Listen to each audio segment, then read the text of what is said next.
us Dr. Natalie Gregory, board certified OBGYN. She's going to chat with us about the implications the overturning of Roe versus Wade is really having on her profession and her day-to-day life. Welcome, Dr. Gregory. Thank you so much for having me on, Catherine. It's so nice to meet you, Amanda. Yeah, nice to meet you. We're so pumped to talk about all of this. There's a ton of stuff. And I know last week is the State House. You went up to Columbia and testified? Yes, for the House of Representatives. They had an ad hoc committee meeting to hear citizen testimony on their proposal to basically legislate a total abortion ban in South Carolina. More so than the heartbeat bill? Or yes, more so than the heartbeat bill.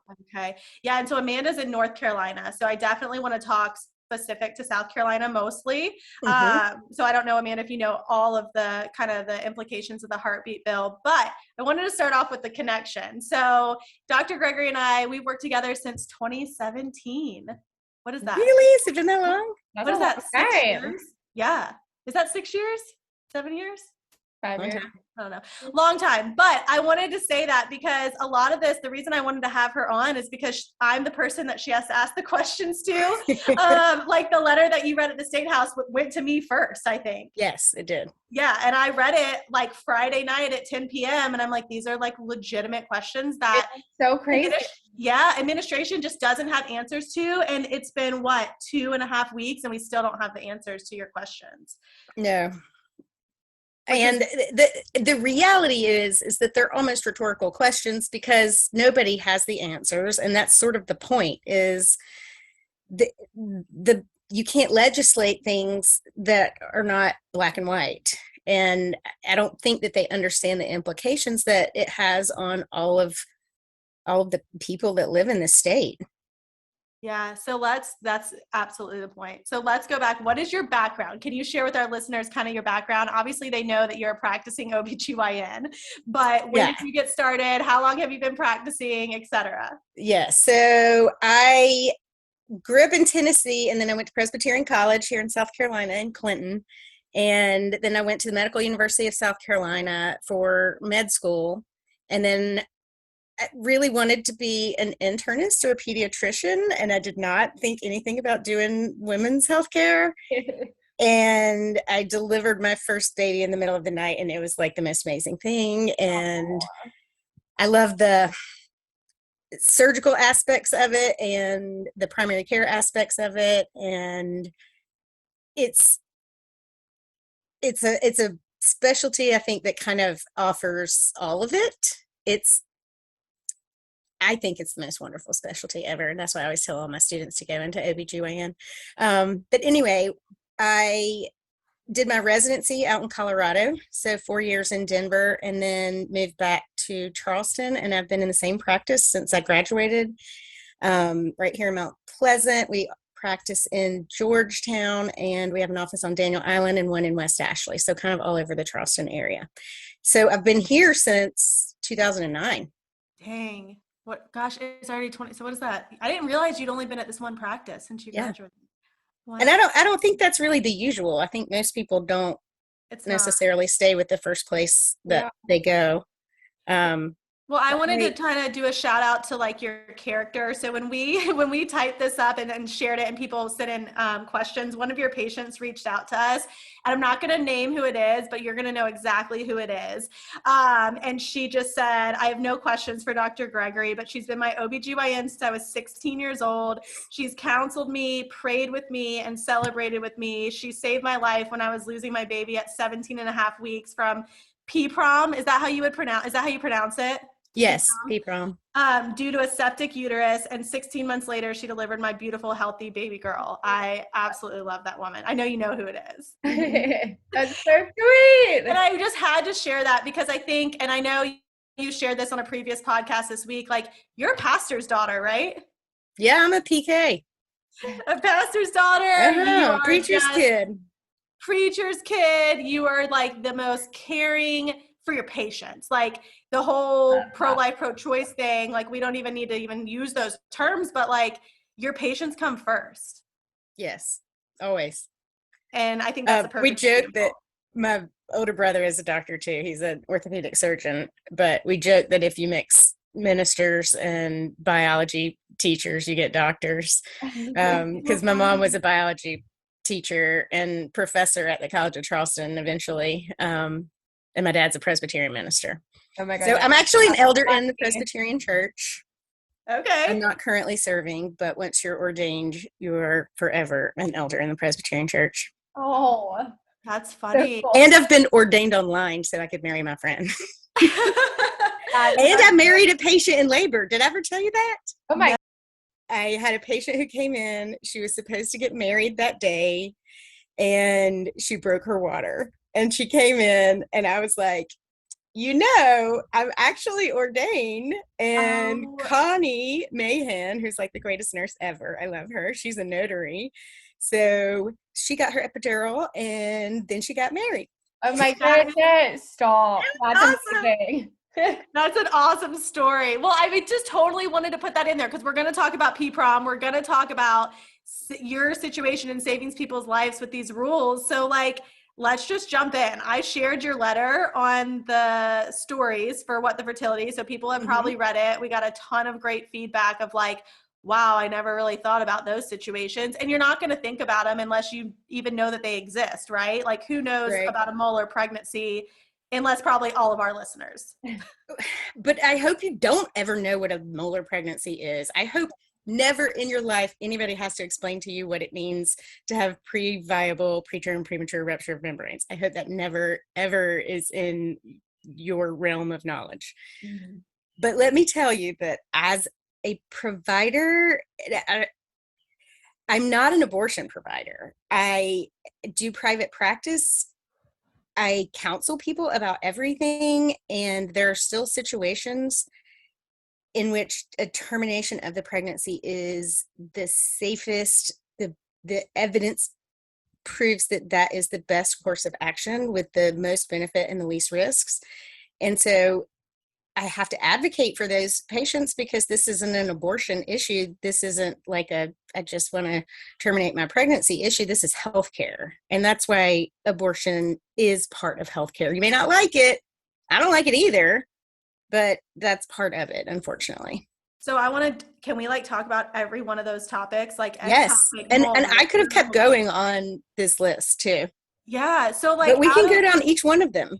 Yeah, let's do it because I people are really interested in like with my family, I have kind of just stayed off social media because I've had COVID, I'm pregnant, I don't feel great, and I just don't have the capacity to answer the questions because I don't know, I really don't know the answers, and I'm really passionate about the medical part of it, ectopic. So let's start with ectopic. I mean, has there been clarity given on this? No, there is not clarity. And I think that with ectopic pregnancies, most of the time, hopefully you diagnose it before the point at which there's a heartbeat, but some people don't know that they're pregnant until they come in with a ruptured ectopic. Do you know in the Iraq War, the first wartime surgery that they did was an ectopic pregnancy of a soldier that got deployed and didn't know she was pregnant? Oh my goodness. Isn't that so interesting? Anyway, it's an emergency procedure. It has to be done. So my beef comes in when it says it has a heartbeat. And if there's a heartbeat, then that pregnancy is protected by the state of South Carolina. And there's not a lot of debate in the medical community about the best way to proceed there. I think most people understand that you either do a laparoscopy or an open procedure, or you treat with methotrexate. Sometimes you can manage it expectantly if you have a patient that has good follow-up, but the pregnancy must end or it will eventually rupture whatever it is attached to and potentially, almost certainly, kill the mom. Mm-hmm. So you can't really legislate that. And I do think that the bill would allow for us to treat that without a big concern. Because you can almost interpret an ectopic pregnancy as an early pregnancy loss, similar to a spontaneous abortion. But still, it's got a heartbeat. Technically, it's protected in the state of South Carolina. And I think that's when the pause comes in from your right. So you're in the ER It's 2 a.m. I do an ultrasound. I see you have blood in your belly. I diagnose an ectopic pregnancy. I call my team in. Anesthesia comes in, the scrub team, it's a lot of people that it takes to do a surgery. So if I have to stop and call the chairman of the department who's asleep, or the CEO of the hospital, or my attorney, or the police, or I don't know, who am I supposed to call? Call a friend? Do I ask anesthesia and we just are cool with it? What if somebody disagrees with me? There's no guidance there. And a woman that's bleeding internally doesn't have time for me to figure that out then. Yeah. So it's my job to be prepared and to know what the step is so that I can do it without even thinking about it. We need to be teaching our residents this stuff. We need to be teaching our nursing staff. They need to learn what the protocol is going to be. But right now, who knows? And I think ectopic is going to be probably the most one, but we'll get into molars and cervical cancer, all this kind of stuff. And I know to some listeners, they might be like, no, it's allowed. But I'm telling you, you and I both work in this every day. And to your point, who do you call? They're telling her to call someone. And that someone isn't saying I'm available 24/7. So then I can totally understand from your perspective. You're like, but what do I do? I have to have a clear ABCD process for when this happens. Because the consequence is a felony. So for example, if a nurse does, which happens all the time, if a nurse doesn't agree with this now, they go report it. And I've been on the other end of, actually in the last 4 weeks, this has happened twice. Not ectopic, but a termination, not for medical reasons, an emergency situation. And the nurse has reported it to the CEO. We've now had to open compliance investigations. And this poor physician is going to have to go testify. Yeah. And you lose time, money, energy, you get gray hair and wrinkles. That is not cool. I mean, what other specialty has to do that? I know. Okay, so let's jump from ectopic, because I think that one's pretty straightforward a little bit. Right, I do too. And I don't think that the legislature is going to really have a big impact on ectopics. My point to, I don't know who the representative was, the guy that asked me the question during the testimony last week, and he was trying to say that the bill he wanted to know which bill I was referencing. And I mean, as far as I was aware, we were there to discuss more restrictions on the current bill, which is why I was there to speak out. But there is a line that says that it's for the protection of the mother to avert death, but it puts in there that reasonable physician. And after listening to the first two physicians speak, that they're not reasonable. I wouldn't want them taking care of my daughter. It's so opinion based. And Correct. How are you supposed to do your job based on opinions when everyone has a different opinion? When you risk a felony. Correct. Okay, so let's jump to the next two, because I'm actually really curious about this. And these were the two we got the most questions about: molar pregnancies and cervical cancer diagnosis while pregnant. Okay, so molar pregnancies are abnormal pregnancies where the placental tissue starts to grow kind of out of control. And it's supposed to kind of invade in that first layer of the uterus to get access to the maternal blood supply. And then it's sort of supposed to stop. And so this placental type tissue can invade deeper into the muscle of the uterus. But more importantly, it makes massive amounts of HCG. And so the pregnancy test would be really strongly positive. But then you get HCG levels of 1,000. I mean, I'm sorry, 1 million. Yeah. Way higher than what they normally are in a pregnancy. And then that placental tissue fills the uterus, and it's highly vascular. And there's a partial molar pregnancy and a complete molar pregnancy. And sometimes they can be associated with a fetus. It's not a normal fetus, but it can develop to the point of having a heartbeat. There have even been pregnancies where it's a twin pregnancy and one is normal and the other is a molar pregnancy. Can that which I continue? can't even imagine the ethics and everything going on there. Yeah. But you can suspect a molar pregnancy on ultrasound, and based on symptoms, it can put you into thyroid storm. It can make you have hypertension. It can cause hyperemesis and to the point of admission to the hospital. You have to evacuate the uterus. You have to get that tissue out of there. Mm-hmm. Even when you do get it all out of there, there's a small chance that it could kind of start to grow back or even metastasize into other places, classically the lungs, that can go to the brain.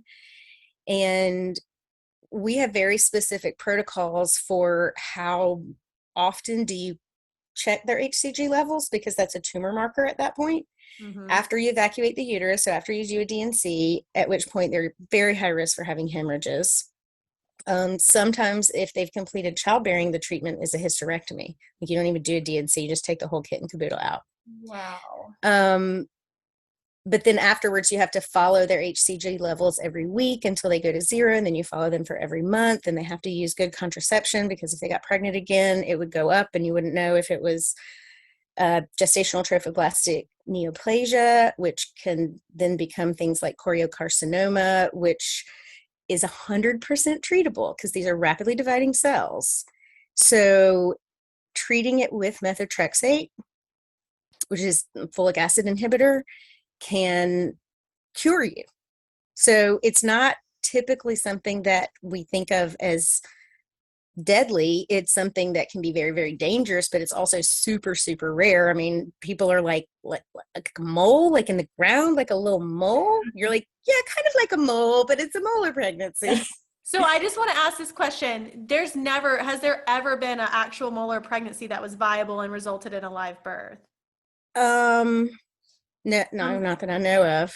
So there was a queen in, I'm not sure where, there was a queen in Europe who had a molar pregnancy, and she began to deliver the vesicles. So they formed these like little bubbles, and she was birthing these little bubbles, and they were like naming them.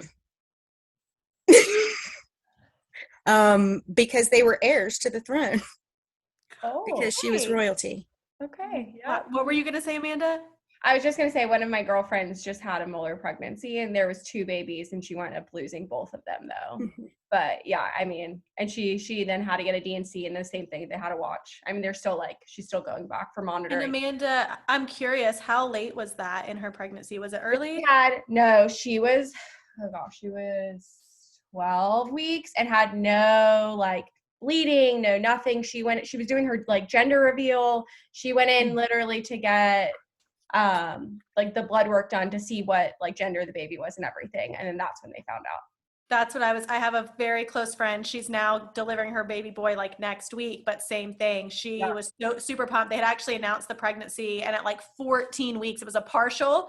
But I mean, I just don't even, I guess they see it in an ultrasound or see indications, and same thing. She, lost. So it looks like a snowstorm on the ultrasound. So now you usually see the ultrasound and it looks like this little rim of gray, and then there's the black, and then you see the white baby, right? Mm-hmm. So for molar pregnancy, the whole thing looks sort of like Swiss cheese, or they say a starry sky. So the whole thing is just filled with tissue with these little vacuoles, or these little open spaces that are full of fluid. And if you actually look at the tissue, it looks like little teeny bubbles. So historically, you guys have a protocol. And are you saying now you're still kind of and I'm sure we're talking about South Carolina, but I'm sure in other states like methotrexate, is that starting to get harder and harder to get, or not necessarily? I don't think so. I mean, methotrexate, our protocol, usually we use methotrexate for treating ectopic pregnancies. If I were to use methotrexate in the setting of a molar pregnancy or for follow-up afterwards, that would actually be done by a GYN oncologist. Got it. Okay. So at that would be the difference between a generalist managing it. And so I can't speak to the getting methotrexate for that, but at that point, it's sort of this is not a pregnancy. We're not talking heartbeats. We're talking chemicals here. Yeah. Where I think it comes in is that, again, if there's a delay, if I can't do your DNC, then I can't make the diagnosis and start the treatment plan, and any delay increases the risk of persistent disease or And it would recurrent be if there disease. was only a heartbeat at that point, there would be a delay, or just in general? Well, if there's a heartbeat, then that fetus is protected by the state of South Carolina. And I would, the bill doesn't, the current law doesn't It says, spell out it kind what of to says do, up to because the the people physician. that wrote the bill have never heard of a molar pregnancy. So there's no guidance. But again, it's risking a felony. So a step further, let's say cervical cancer. Have you seen that often, where someone is pregnant and also now is diagnosed with cervical cancer? So thankfully, well, I think a lot of it is my patient population, because I'm in Bougie, Mount Pleasant, Yeah. and people have access to good health care. And I see my patients every single year, and we have to tell them, like, no, you can't come in this month. You have to come next month, because I have been a full year. Like, they're very good about coming. And we have good HPV vaccination rates. And so I don't see a lot of cervical cancer, but that is my patient population. Again, this would be something that would be kind of co-managed between maternal fetal medicine and GYN oncology, but you got to start somewhere. So you got to present to the general OBGYN doctor at some point. And the time when most women have HPV infections and have cervical dysplasia is in their reproductive years. So this is when cervical cancer is not really a disease of older women. It's a disease of reproductive age women in their 30s and 40s, things like that. So it comes up. Cervical cancer is usually treated with excision. So you remove part of the cervix, you do a LEEP procedure or a cold knife cone, and those are fertility sparing options. For people that still want to have children, sometimes we do a hysterectomy. Sometimes the only option is to do a hysterectomy. If you come in and you're pregnant and we diagnose a cervical cancer that needs to be treated right away, the recommendation, and like, I was tested on this as a resident and in my oral boards. They say, Dr. Gregory, what would you recommend that this patient do with a diagnosis of cervical cancer at this gestational age? And you say, I would recommend termination of pregnancy to proceed with immediate hysterectomy in the hopes of curing her cervical cancer and prolonging her life. But they have to be very specific too, because you don't want people coming in and they're like, oh my gosh, my pap smear was ascus, I'm terminating the pregnancy. And you're like, no, like, whatever. I don't even care. I'm going to do your pap next year. It's fine. Yeah. So you don't want to freak people out, but they need to know that if they continue the pregnancy, they're increasing the risk of not being able to be cured or potentially dying from their cancer. Because a pregnancy is almost a year. So you're delaying treatment by for a a long year. time. Well, Yeah. and not only that, but you are increasing the blood flow to that cancer. You are increasing, I mean, the chance of a hemorrhage with delivery, the need for a cesarean section, like a lot of the risks are increased. And so now if someone came in tomorrow, what you're being told is call this phone number to ask the legal representative. Yes, who is not going to know anything more than me. I've read the law, and I mean, there is no guidance there. What I would honestly do is tell her that you need to see a GYN oncologist for a consultation. You need to see a maternal fetal medicine doctor to discuss, if you continue the pregnancy, what's that going to mean? Because basically, as soon after viability as is possible and healthy, we deliver, but it's probably going to be a preterm baby, and you need to know about what's entailed with the NICU stay and all that. But I would probably tell them to go out of state. I'd probably call one of my friends in Denver and say, I've got a lot of resources out there. And for a long time, Colorado's been a place where people could come to terminate a pregnancy at a later gestational age than in other states. So you just made a really good point that I wanted to start the podcast with, and we didn't. When a patient calls, you find out you're pregnant. Amanda knows this because she was pregnant. You find out you're pregnant, you call. What week do we bring them in? 8 weeks. 8 freaking weeks. And Yes, even then, that's because like, I don't want to see you before a heartbeat. because you can't tell anything. I'm the perfect example of that. Of coming in and seeing the gestational sac, and then we're like, Kat, great, Yay. you're pregnant, but I don't know if it's good or not. Yeah, and then I have to wait, and then I have to come back again, and you guys are like, oh, this is great. There's a fetal pole, but we don't see a heartbeat. And then I have to wait. And they're like, oh, this is actually horrible news. Sorry. Which has happened so many times. So we bring people in at 8 weeks. So like the 6-week thing just kind of blows my mind a little bit.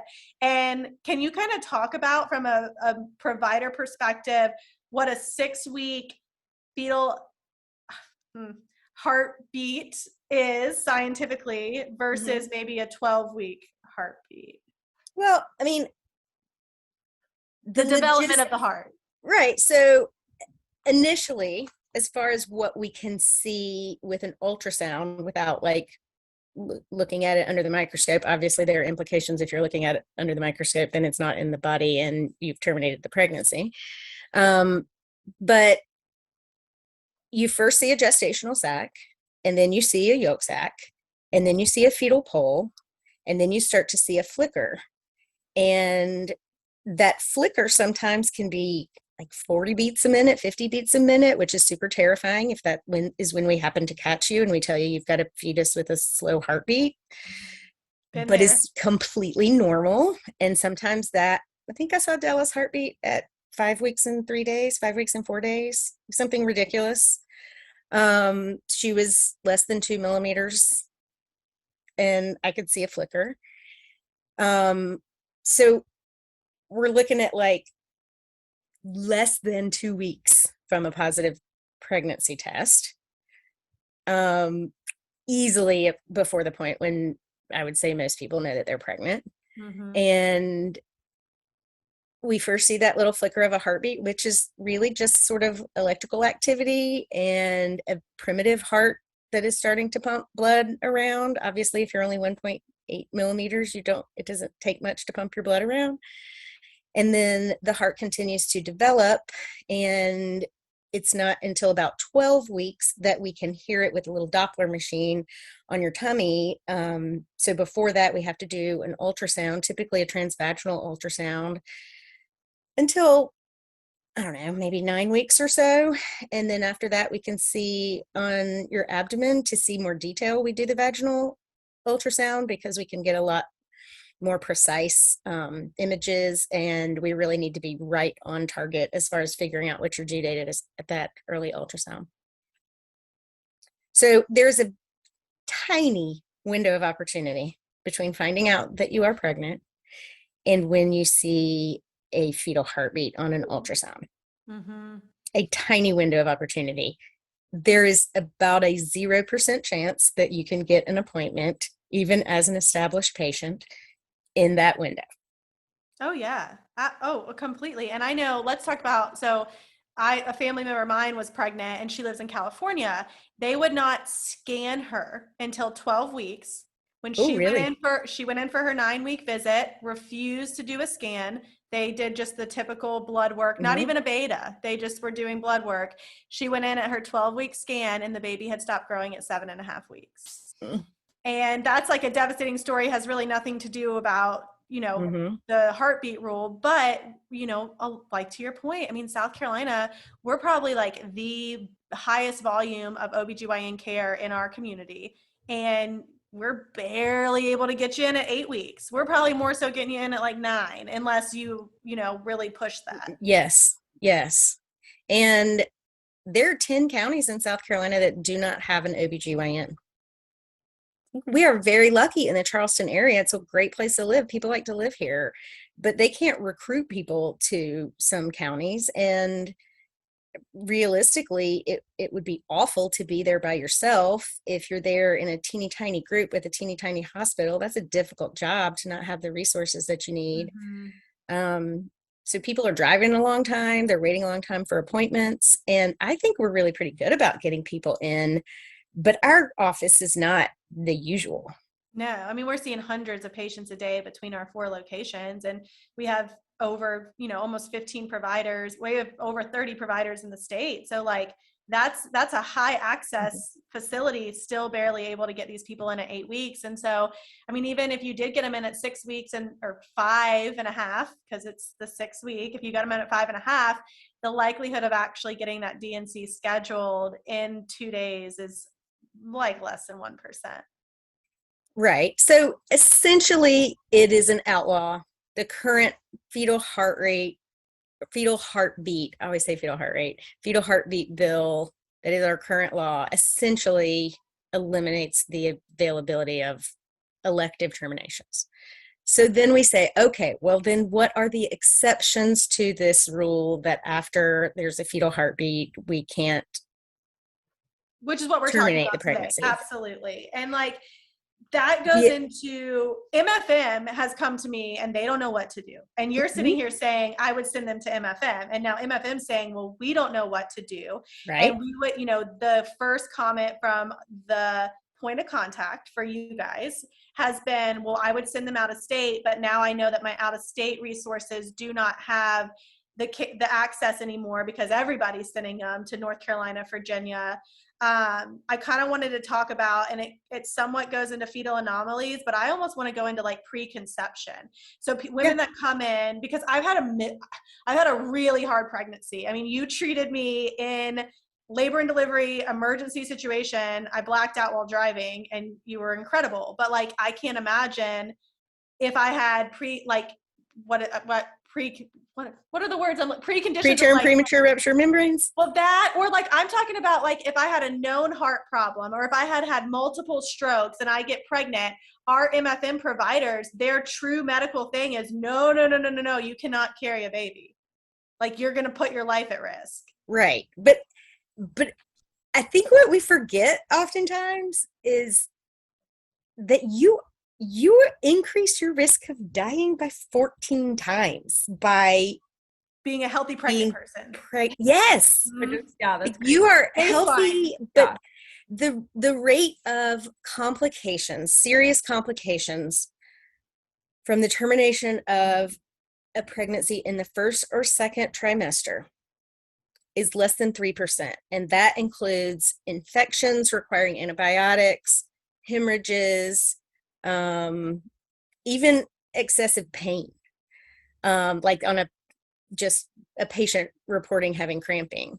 So less than 3%.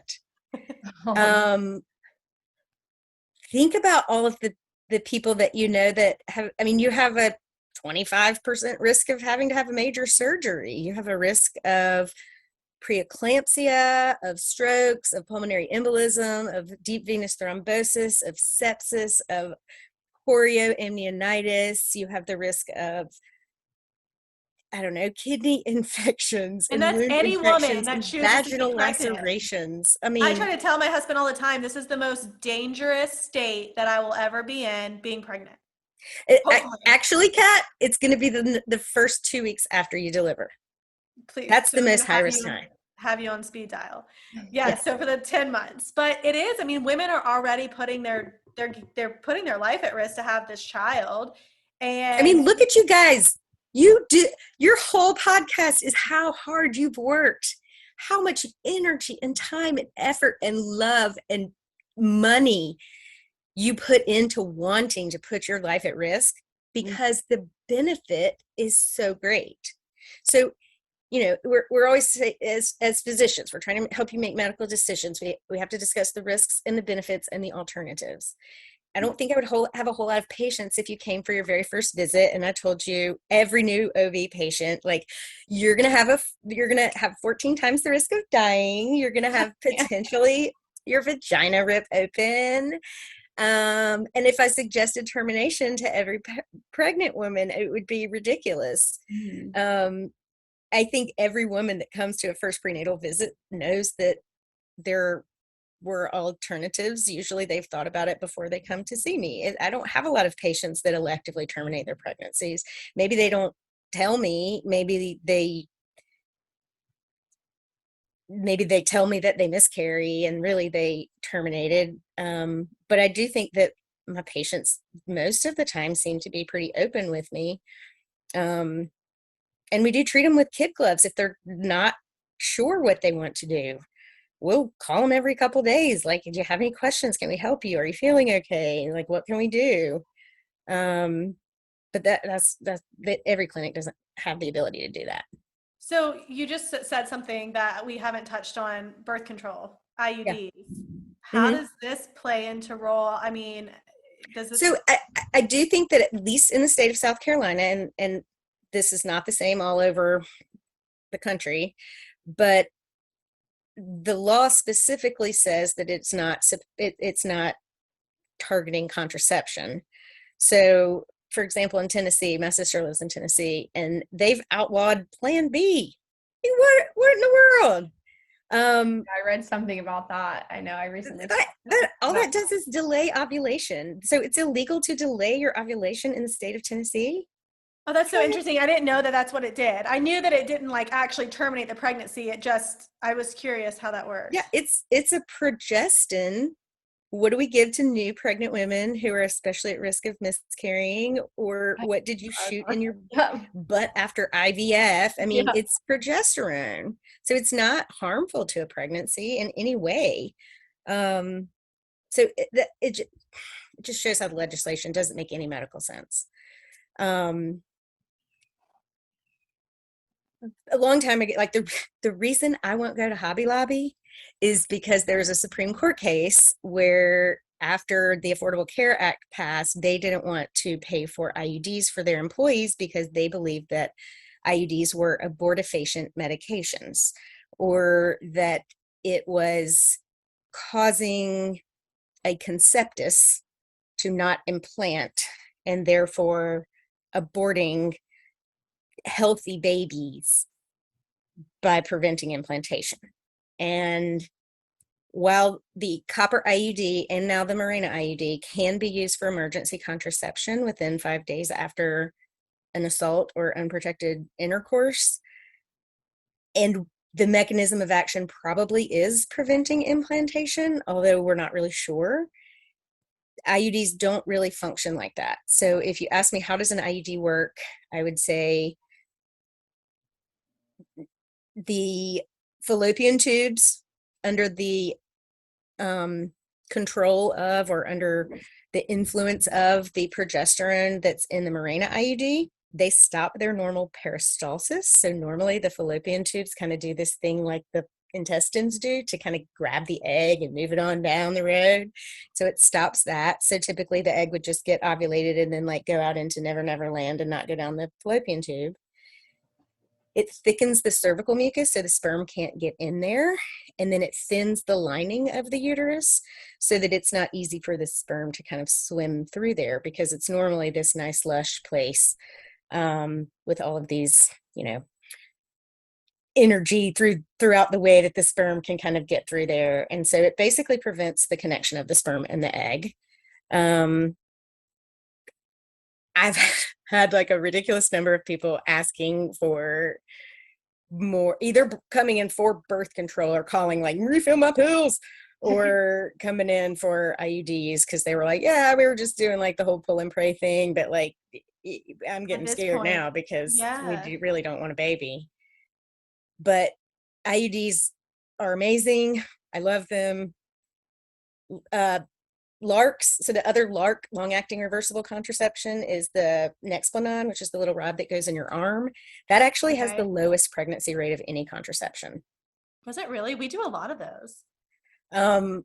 They're easy to place. I mean, pediatricians can learn how to place them. Our nurse practitioners place a million of them. And if you want the most effective birth control that is reversible, it is an Nexplanon. And right now it's good for 3 years. Pretty soon it's going to be for 5, kind of like how Mirena used to be good for 5 years and now it's good for 7. So I'm telling people like, I'll place this Nexplanon and I'm going to tell you 3 years, but I bet you when you come back next year, I'm going to tell you it's good for 5. Yeah. I've never had IUD or Nexplanon. So that's like really interesting. Yeah. That's really interesting to learn. So, okay, kind of going back, like you go to work, you're going to go to work tomorrow or maybe Tuesday, whatever day. No, I go to work tomorrow. Yes. You go to work tomorrow. So you're pretty much, are you still in the exact same state from 2 Mondays ago when this Yes. passed in South Carolina? Yes. I know nothing more. There's really no more guidance whatsoever. And the guidance has been call this number, call this person. But to your point, which you had an amazing, I watched your video at the State House, like to your point is, I'm a physician. I'm working 24/7. I'm working on Christmas. I'm working on Thanksgiving. Who do I call then? And What's the answer? What's the, yeah. And like, there was no answer. Yeah, and we can't. And so my job for Dr. Gregory, she probably wants to kill me. My job is to get her the answers and to get her changes in the language of her medical malpractice, saying if you make a reasonable medical decision for any of the topics we just talked about in the last hour, you are protected. And we're just not, I mean, no one's answering the phone. They're saying, well, we don't know yet. And because it's state specific. I don't think malpractice has ever had to worry, do I have to cover a criminal charge? Correct. For this patient practicing the standard of care. Per state. Right. I mean, we're not even, our company is in every state in America. So like, they can't now do these unique, I mean, they're going to have to figure it out. But it's just like things keep going. This law is passed in South Carolina, again, speaking specific to the state of South Carolina, but you guys don't know what to do. You don't really know how to. And I will say there's partners in your group that say, no care in the world. I'm comfortable treating all of this. And this, they're like, I'm comfortable. But there's the more of you that are like, no, I don't know what to do. This is my whole life and my license and my career. And you have children and you have a husband that you don't want to go to jail, Well, when all this came out, like that first day, I like rage typed in my car to type a post on Facebook that was just like, you know what? I don't care what they say. I did not study this hard and give up like all of my 20s and my good reproductive years to learn how to do this, to have somebody else tell me what to do when I know what the right answer is to do. And I don't want politicians and politics in my exam room. There's lots of things I want in my exam room, but I do not want to discuss politics in there. And I probably bring it up I'll give you an example. I had a patient who had a very desired pregnancy. She had an IVF pregnancy for her first and found out that she was pregnant, surprise, when her baby's about a year and a half old. Super, super excited, over the moon excited. And she came in for her second appointment and there wasn't a heartbeat. And so I am counseling her on the options, and option number one is expectant management. Let's wait and see, and your body might take care of this on its own, but I can't predict when it's going to happen. Option two is medical management. The standard of care is mifepristone, 1 dose, followed by misoprostol 24 hours later. It's the exact same protocol for a medical termination of pregnancy. The state has so many hoops to jump through to be able to become a prescriber for mifepristone. And so since I've been practicing in this state, I haven't had access to mifepristone. I only use misoprostol. So there are protocols for only misoprostol, but there's a higher incidence of completed abortion if you use the mifepristone as well.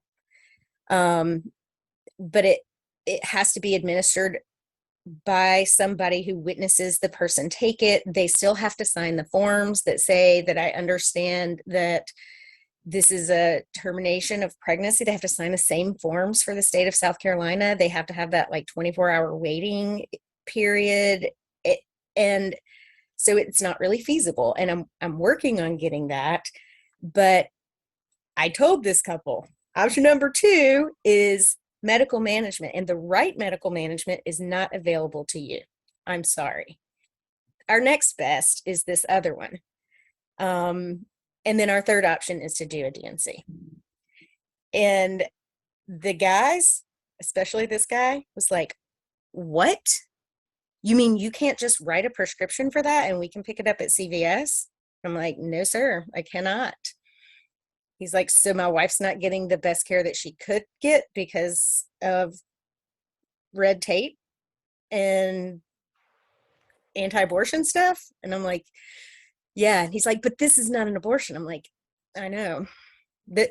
And there's actually lots of different types of abortion. So abortion is a medical term. A spontaneous abortion is a spontaneous pregnancy loss. A septic abortion is an infection that causes a pregnancy loss. There's a threatened abortion when you have bleeding in early pregnancy. Always have to really, really tell my patients, like, hey, it's going to say on your chart threatened abortion. That's because you have bleeding in pregnancy. Yes, I know, the same thing. I saw it and I was like, wait a second, what does this mean? But yeah. Right. Terrifying. If you don't know, I'm like, yeah. It's going to say in your chart threatened abortion. It's just because you had some bleeding. It's okay. It's just a code. Yep. Yeah, I have 6 SABs in my chart. Spontaneous abortion. Yeah. And it's like somebody that's trying so hard. It's the worst thing to have to see. Yeah. Yes. But it is. We called them therapeutic abortions or elective terminations. Yes. And we don't say all of the letters or words of anything that we do in obstetrics, so we abbreviate everything. So when I was in residency, a TAB was a threatened abortion, but a lot of times that meant a termination abortion for some people. I actually just had a compliance case on Thursday. What is it today? Sunday, for somebody, one of the physicians in South Carolina, it was not in Charleston, wrote TAB in the chart, and now it's being investigated by compliance because they feel like she was a part of an elective termination. Because that's how I learned to abbreviate it. Was threatened abortion. It's a medical term. Yeah. And it's, and it's because of everything's being so monitored so closely. And this one was reported from a nurse on the floor of the hospital to the CEO that, and it, to each his own. She felt very strongly about it. And, it's all closed and everything's fine and everything was done medically appropriately. But the resources that it's taking to go into each one of these cases and all that kind of stuff, I mean, it's just crazy. And I mean, like, and your privacy. That nurse shouldn't have been looking in that woman's chart. That's a HIPAA violation. Yeah. Nobody should be looking in your chart. Nobody should be talking about that. That is not any of their business. Like, I don't want them reading about a hemorrhoid or a domestic violence or there's so many things that you don't want somebody reading in your chart. Yeah. And going back to and I'm going to say Cytotec, is that the same? Is that the off-brand? Misoprostol is Cytotec. Okay. So like Amanda and I both have gone through that process, and like, I know it's awful. It's way worse than a DNC. I would never do it again, but we're talking about being privileged white woman in Mount Pleasant, South Carolina that can afford a $5,000 DNC, whereas when we went to the pharmacy to pick up the Cytotec, it was $5. Yes. And it was $5. And I'm actually not a patient I wasn't at the time a patient of your office. I was a totally different office. They legally could not insert it for me. I had to do it myself at my house because we don't have clearance to do that in the office because of abortion rules. And so I had to do that at my house by myself. And they're like, you could hemorrhage out, so make sure you have someone with you 24/7 and you can call 911 if you bleed too much. Right. And it's just, we're kind of going comforting. So there are multiple instances. In fact, it's probably more of the norm now, especially the last couple of weeks, of us doctors writing prescriptions for medical treatment for missed abortions and the pharmacy refusing to fill it, or the pharmacy calling back to confirm it. I've had a very, very irate husband in the middle of CVS about to throw down because the pharmacist wouldn't fill his wife's prescription. Even with doctors writing on the prescription, this is treatment for a missed abortion. Which is heartbreaking. They won't fill it. Yeah. The worst thing is for like your husband to have to go to CVS for you because you're bawling in the car, and then they come out and say, sorry, I can't get it. You have to wait a little bit longer. Yeah. So, pharmacists aren't really allowed to do that. And so I do warn patients, again, when I do bring politics in, I tell them, you call me if you can't get this prescription filled. If they, there's always times when they have to order it or can refer you to a different CVS or Walgreens or whatever, but you let me know if you have a problem filling this prescription. So we had someone write in and say, what can patients or people do to help support advocates like yourself, or physicians, or just what can people do in the community to help get this cleared up? Is there even anything? I mean, it vote when this goes back to the states. No, nobody pays attention, myself included, to these state elections. I don't know who that redheaded guy was who asked me the question, and I'm not going to bother looking him up. Although somebody did send me his cell phone number, and don't think I'm not calling him in the middle of the night the next time I have a question. But we have to pay attention to those races. I was going to say, I said, for those of you that don't know, you were questioned with your testimony, and you were the only female OBGYN to speak that day, correct? Up to that point? Well, there was a pediatric OBGYN, the lady that she was also a minister, which was unusual, but there was one other. The only one to be questioned was I don't know if they asked anybody else a question. I do not think they did, and the rest of them were men that were advocating. But yeah, I thought we'll share that somehow, just your video of you sharing, your testimony, and you should call him at 2 a.m. Yeah, right. I've got his number now. Just in case I need somebody in the state legislature to let me know how to proceed. Yeah. Did you want to talk about PPROM? Or yeah, absolutely. I don't know. One of the things that I thought might be particularly pertinent was absolutely. Multiple gestations. So I know that with fertility treatments, more so when we were probably using more Clomid and doing multiple transfers. And then since Octomom, what's her name, Angela Suleiman, who had 8 babies, and her doctor lost his license for doing that.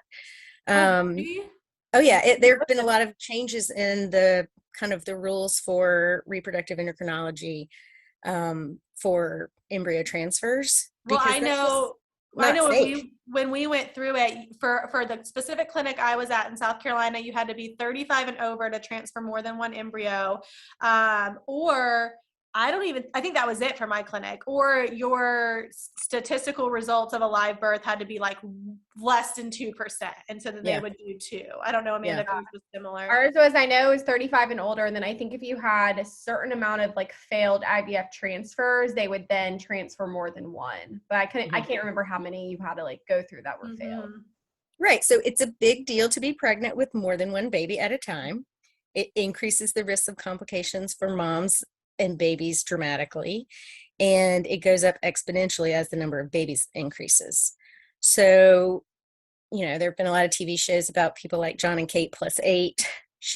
Those are Clomid babies, and 5 babies at a time, she had 6 babies at a time plus the twins. I cannot imagine. I wanted twins so bad before I got pregnant. Just having this one baby inside me, I can't imagine having more than one.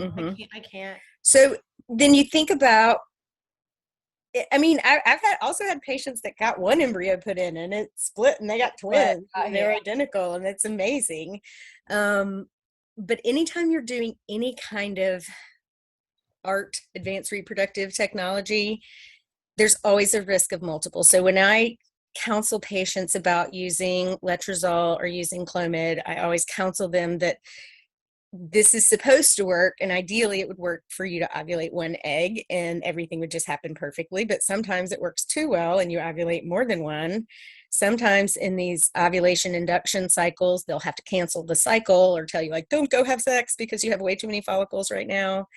But it happens, and people get pregnant with more babies than is healthy. It happens spontaneously as well. And I'm obligated to counsel you. Obviously, I, as a generalist, would not be managing these higher order multiples, but you would have to have a conversation at some point about your chances of bringing home a live baby or babies will increase if you reduce the pregnancy. And so that's a conversation that really needs to happen before you get to that point. And obviously if it's spontaneous quads, you can't really prepare for that, but going into any kind of fertility treatments, you need to know what would you do in a situation if you did get triplets and one of them was not healthy. Would you feel morally and ethically okay reducing and knowing what that would involve? That's what my aunt did. What'd you say? My aunt went through that. She like had struggled with fertility, and this is obviously now going back, I don't know what, 20 years ago, but right, and they weren't as good at it. Yeah, and so she then ended up having, I think there were 6 babies. She did Clomid, 6. Then she had to do selective reduction and kept 3, and then she lost one of them, and now she has like, I have twin cousins, but yeah, it's well, and if your aunt were to get pregnant in the state of South Carolina right now, she would carry those 6 babies and more likely than not would lose all of them before viability. Yeah. And you would not have twin cousins. Yeah, it's true. That's harsh. Yeah. Now, when you think about it, it's harsh to think about sacrificing one child for the sake of another. Mm-hmm. That's brutal. That's brutal for people that desperately want children. But that's a hard decision that I can't imagine making myself, and I can't imagine me telling somebody else what to do. I can't imagine the government telling somebody else what to do, because that, again, we talk about the huge sacrifice that it is to have a baby and to physically carry a child, but to do something like that and know that it might all be for naught. Mm-hmm. Yeah, I wanted to talk about it, but I don't know if we have time. Just like somebody, we just use myself as an example, who has been through so much loss, and then to say let's say at 20 weeks that's like, this isn't a great example, but to say I was diagnosed at some point after 6 weeks with a fetal anomaly, and that there was 0 chance, like fetal anencephaly, am I saying that right? Yes. There was no chance that this baby is gonna live more than a couple days. Right. That I would then be forced to carry that pregnancy and have to go through the mental trauma of that. And my pregnancy has been very dangerous for me, not only with the hyperemesis, but like, I mean, you just treated me driving and like blacking out. I could have killed myself. I could have killed somebody else. I could have killed myself and the baby. Yes. I mean, that is a whole other, I don't think we have time to talk about it, but that right now, am I correct? You cannot terminate a pregnancy with fetal anomalies in South Carolina right now. Well, it's unclear. Okay. I don't know. It has to really probably be something imminent. So one of the ladies that spoke the other day who testified in front of the House of Representatives, she was there, adorable, all big and cute, and almost term pregnant. And her previous pregnancy, she had learned at like 34 weeks that her baby had actually a brain cancer, and that the head was getting giant and it was growing like by the day. And instead of being able to deliver her then, NUSC didn't know what to do with her. So they told her she just had to stay pregnant. So she eventually required a classical cesarean, which means she'll always have to have all of her babies preterm, and she'll always have to have cesarean sections. And her baby lived for a few hours. And she said she spent weeks in the hospital knowing her baby was going to die and being told there was nothing she can do about it. I do think that there might be a way to maybe get a judge to get around that, but how traumatic for everybody involved to have to go through the court system or to have to go to multiple doctors. The thing is, with fetal anencephaly, the brainstem works just fine. And so the baby is not at risk of imminent death. They have a good, strong heartbeat.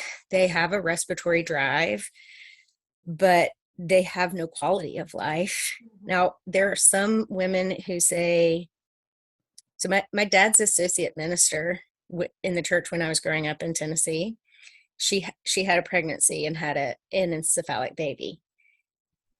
And she was given the option to terminate and chose to carry the baby to term. And she said that I can live with the grief more easily than I can live with the guilt. And that's kind of heartbreaking. And I respect her position. Absolutely. But I think that that's not a position that everybody would choose. I think she probably also had a lot of pressure on her because of her position as a female pastor, that if word got out that she terminated a pregnancy, I don't think that would be very good. But there are a lot of moms that say, I want my baby to be born and to hear my voice, and I want to feel their skin on my skin, and I want them to know that we love them. And there are some moms that say, maybe I've buried a baby before, or I've lost 9 pregnancies, or I'm 39 and this is my last chance. Or, we only have one more embryo and we only have one more shot. Or there's so many different reasons. Ultimately, it's not my decision to make. And if I can't even put myself in that position and imagine what I would choose, I have a hard time understanding how the state can tell somebody what to do. It doesn't even have to be included in the podcast, but I just wanted to kind of share with you how I sort of reconcile my faith as a Christian with termination of pregnancy and abortion and all that is. And there's a really great book, A Moral Argument for Choice by Dr. Willie Parker. And he's this African-American abortion provider in the South. But he's also a very strong Christian. And I guess this is sort of like my conversion secondhand through him, that he tells a story about listening to Dr. Martin Luther King give a sermon about the Good Samaritan. And that, there was a man that fell in with thieves and was on the side of the road. And the priest walked past him and the Levite walked past him. And the person that we're supposed to emulate walked past him and said, not what will happen to me if I help this man, but what will happen to this man if I don't help him. And that we're supposed to try and treat our fellow man like that and put others before ourselves. Yeah. And so I did not set out with a life goal of becoming any kind of OBGYN spokesperson or activist. This was not at all how I thought that this would unfold. Yeah. But I feel almost a responsibility, because if there is a woman who has fallen in with thieves, whatever the case may be, if she's in front of me and she needs my help and I have the skills and the knowledge to help her, I would be embarrassed of myself if I didn't help her. Yeah. So that's also, it goes to show you that there are different ways to interpret the scriptures, because I'm sure that there would be a lot of people that would argue with me about that, but that's sort of where I come from there. Yeah. Well, I appreciate, and I don't know if Kat's going to be able to jump back on. She texted me and she says that her internet's fully out. Can you guys? Oh, I think she's back. Oh, JK. I think she's not coming back on. I thought it was you guys, but then my whole computer shut down. So. Oh no. Oh. Well, I appreciate you sharing that with me. And I would love to, that book, if you could tell me it again. What is it called? It's called A Moral Argument for Choice by Dr. Willie Parker. I'm so gonna read that. I definitely am. It's not really long. It's good. I don't know what I missed, but it sounds like we're good. Well, I was telling her kind of like how I've reconciled my faith and my very strong Christian views with all of this abortion talk. Awesome. Because I don't think that those positions are mutually exclusive. That's also my personal opinion, but I didn't hear your side of it. So I'll listen to it when it airs. Thank you All so right, much cool. for being welcome. here and talking about all of this. I know it's just messy and there's a bunch, it's just not black and white. And like you said, it's like just the pause and not knowing what to do. And you're not saying that these laws don't allow for these things, but you're saying that these laws, we don't know what they allow for. And it's really on your shoulders to figure it out every single day, every single patient that walks into your care, and you're trying to make your best decision. Right. So we do our best, but you shouldn't have to worry what is your doctor's position when you're going in for care. You should really feel comfortable that no matter who your doctor is, that they're going to tell you about all of the different options. Sure. Completely agree. Well, thank you so much for doing this with us today. Well, thank you for this podcast and for everything that you guys are doing for people that are going through fertility things. I think it's a super isolating time, and this is a really, really great resource for women and men and families. And I love that you guys are doing this.